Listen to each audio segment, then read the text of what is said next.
Hello mga kamili ko, mag-watch daw po kami ng movie ng Baby Aaron natin. Kala niya papasok siya sa school. Saan ka pupunta? Makapunta na tutulong sa school yan. Anong gagawin mo sa harbor? Play.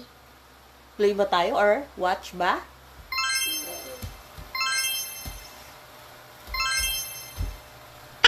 Wow, cute sana. Tingnan si Pain. Ayan mga kami, makikitrending movie kami ng Baby Aaron natin. Siyempre, bago matapos, kailangan makahabol tayo sa Hello Love Again. Buti na lang, wala nang masyadong pila. Ginabi na nga po kami mga kanini. Paano? Natulog pa ng hapon ng Baby Aaron natin. Hinintay pa siya ni Mami na gumising. Sumabay pa ng traffic. Yan tuloy, 7:30 na kami nakakuha ng ticket. At ito na nga mga kami, nag-uumpisa ng mangulit ng Baby Aaron natin. Wala pang time baby at ubusin muna ang popcorn. Naku, may napansin ng Aaron natin. Kitang-kita niya kaagad ang Minecraft. Nangulita po ang Baby Aaron natin. Gusto niya yun na daw ang panuorin.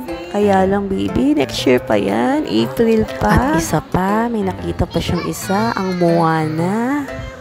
Para atang pang baby girl movies to, baby. Naalala ko mga kami, nung bata siya, 2 years old ata siya, no? Going to 3, yan ang gusto niya, yung Moana. Yung gusto niya doon mga kami, yung theme song movie niya, ng Moana. Pero talaga mga kami, binabalik-balikan niya talaga yung Minecraft. Pinalitan na po ng Baby Aaron natin ng dinosaur. Ngayon daw po, ang hilig niya is Minecraft. At ang gusto ng Baby Aaron natin, mag-photoshoot daw po siya, tapos Minecraft daw po yung theme. O sige na nga, baby, sa photoshoot mo, Minecraft na ang theme mo. O sige na, baby ko, post na at picturean kita dyan para may remembrance tayo. Naku, tumakbo.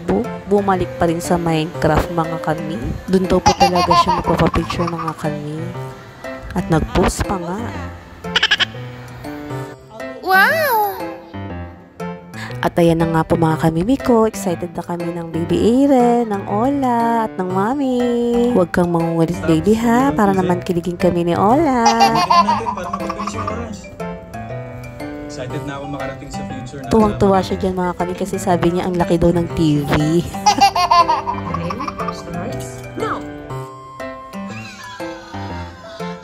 Ayun mga kami, nag-umpisa na ang kulit niya. Hindi na umupo sa upuan. Sayang lang ang binayad ng mami sa seat niya. Hindi daw po niya kasi makita. Kaya yun, umupo na sa hagdan. Nakikitawa pa nga. Alam mo, naiintindihan niya yung movie.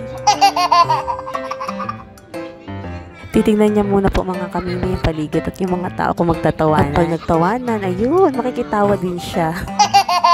Sa totoo lang mga kami, wala akong naintindihan sa movie. Sa kanya na lang talaga ako nakafocus. Enjoy naman ng mami sa'yo. At nag-enjoy rin ng Ola. Yun lang po ang ganap namin ni Aaron today. Good night, followers!